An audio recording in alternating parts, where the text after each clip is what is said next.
message, you asked the question, what would it take for us to stop the self-justification period? Can you speak to that?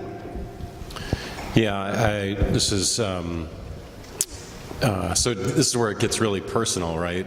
And this topic, the general topic of race, and even this audience in this neighborhood.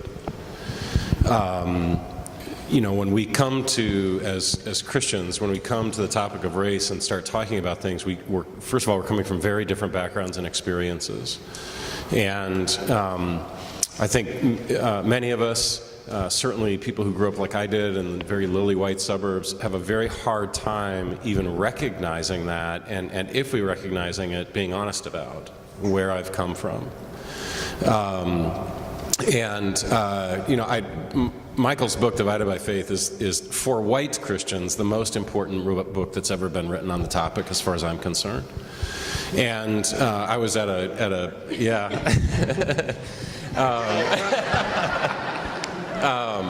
and I was at a forum that he did quite a few years ago on the topic, and somebody asked him afterwards, "What do you want to? If you want to get really serious about this, what should you do?" And he said, "Okay, think about where you live, think about where you work or go to school, and think about where you go to church, and pick at least one of those and move, preferably two." And this was at a time in my life when I had done that. So I grew up in the suburbs of Minnesota, where I think there was one black kid in my high school. I think that was literally the first black person I ever met in 10th grade. And now my sons, two of them at least, went to Martin Luther King High School, where they tell me there were some other white kids, but I never did see them. And in the middle of these contexts, what's become very clear to me is that, especially, as I'm just going to say, as a white guy, when we come to the topic of race and want to start a conversation, we know it's going to be dicey.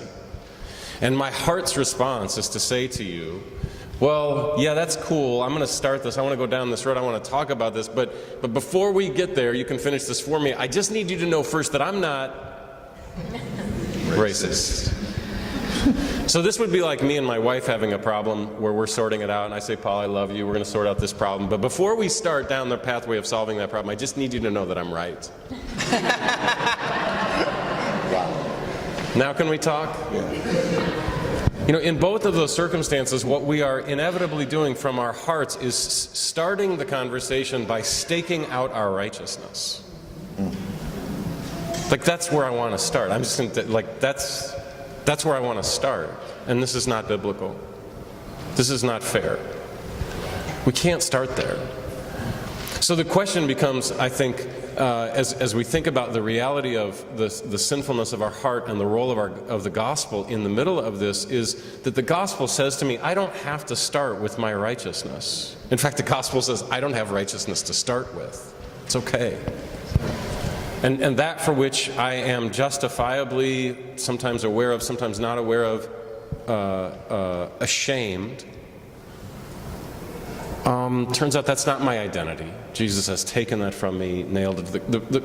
What I'm basically saying is we must preach the gospel to ourselves in the middle of these experiences, in the middle of these discussions. And I think if we do that well, what will happen is our defensiveness will go down, and we can actually listen. Because this stuff gets really, really painful. We've just started to, this is great, but this is bitter and painful. And I was speaking with a student recently who was able to say to me, I am the descendant of slave owners. I've been on the porch of the building that my ancestors owned when they were slave owners. And I just thought, I don't know which is harder to be, the descendant of slaves or the descendant of slave owners. We're into really deep waters now. We're in really, really difficult territory. And I would just say that the being able to be honest about that and to recognize that it's the power of the gospel that says, yes, but we ought to be having this conversation. And we ought to be having it without defensiveness, without staking out our own righteousness. And the gospel also then, I think, sustains us in that conversation when the waters get deep and the conversations get difficult. You're going to get hurt. Can I just say, this is going to cost you. And honestly, this is one of the things that's come out of that's been hard, I think, in the context of my close African-American friendships, that this multiracial stuff, especially in the context of the church, is often more costly to my black friends than it is to my white friends. You know, like, so these are hard things. And the role of the gospel is just central, I think, in both inviting us into this conversation, but also in sustaining us in the process. That's good. I want to read a quote from Divided by Faith. And what's neat is, so the first meeting we had, we kind of talked about the vision for the school, and we read a few quotes. And one of the quotes I read was from this book that Michael Emerson wrote. And at the time, I thought, Michael Emerson, he's in Texas. He doesn't live around us. And then we do our second event, and we think about our third event, and it's like, man, who should be on this panel? And lo and behold, Michael Emerson moved to Chicago for this panel. So I think this is a powerful quote, particularly this is a group of, I assume most of you are Christian. Most of our kind of network has been through churches and talking about this very much being Christ-centered. I think I could go one step further and say most of the people in the room, in some way or another, are evangelical Christians, a sort of, even narrower group. And I want to read this quote that you write about evangelical Christians in particular. It's a little long, but it's so good. From the isolated, individualistic perspective of most white evangelicals and many other Americans, there really is no race problem other than bad interpersonal relationships. At times, evangelicals have been able to call for and realize social change, but most typically their influence has been limited to alterations at the margins. So, despite having the subcultural tools to call for radical changes in race relationships, they most consistently call for changes in persons that leave the dominant social structures, institutions, and culture intact. This avoidance of boat rocking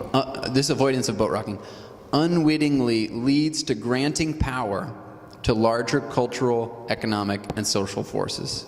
It also means that evangelicals' views to a considerable extent conform to the socioeconomic conditions of their time. So Michael, could you help us understand that a little bit more? What is it in particular about evangelicals and their approach to social change that causes them to say, I just need a few African-American friends and that will be good enough? Sure. And a quote like that comes at the end of a book going through a lot of research and history, so it may not totally register with you how we end up at that point. But as an evangelical, and I'm an evangelical Christian myself, we learn this. Salvation is through our individual decision to receive Christ. And what we found as we were studying folks is that one act, establishing that relationship, becomes the answer to everything. So it becomes generalized. So if there is a race problem, the answer is, I need to right the relationship with whoever has a problem with me, or if I have a problem with someone. And what we're trying to show in the book, in part, is how that happens across the entire country for folks that have that sort of theology, that happens at older ages and younger ages, men and women. It doesn't happen by race, though, and that's why the book is called Divided by Race. So we measure gaps between blacks and whites in the book. But the more committed they are to the Christianity, the wider those gaps. Such as, what is the answer to the problem of race? Americans, if they're this divided, Christians are that divided on their answers. Because they're using different theological, cultural tools to interpret the world. So that becomes a real sticking point, because when it is a theological understanding, you're much more deeply committed to that. So we see church after church saying we ought to be able to worship together, and it attempt to do so, and it just, over a couple of years' time, dissipates. Usually, and almost always, people say it had nothing to do with race. It had to do with differences in theology. Well, it's because our theology is racialized, just like all those other things I shared. And it's been building because, of course, when we came as Christians, the first Christians that came here, they brought, and excuse this term, a bastardized Christianity, one that did not in any way reflect the first century church, which was Paul getting in the face of Peter because he got up and tried to separate himself from a group of people and said, that is the opposite of Christianity. You know, in old Roman cities, they had ethnic diversity like we do today because they conquered the world and brought everybody into the cities. And the conflicts were so severe between their ethnic groups that they literally built walls to divide them. That was their solution to end the violence. So when Paul says that he brought down the dividing walls of hostility, he's speaking literally. And that for him was the essence of Christianity.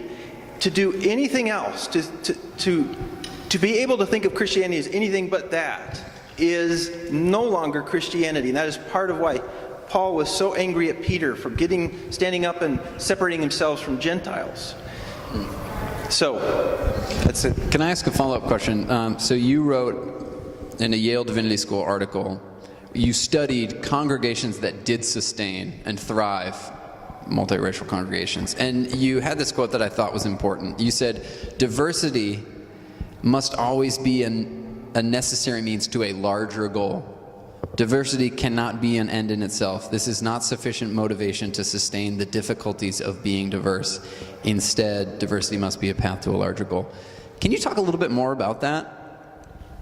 Yeah, I don't think God created diversity just to say, there it is. God created diversity because we are finite, God is infinite, so only in the being together in our diversity can we even approach understanding the breadth of who God is. We always use the image of if you're blind and you're touching the elephant, you would have a different interpretation depending if you're touching the trunk or the back end or a side.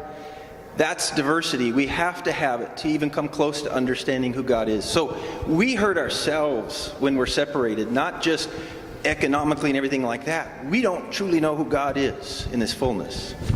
Aimee, would you speak a little bit to Teach for America's efforts, realizing we won't ultimately achieve the mission that the organization had set out if it didn't make some changes around diversity? I'm thinking maybe 10 years ago, and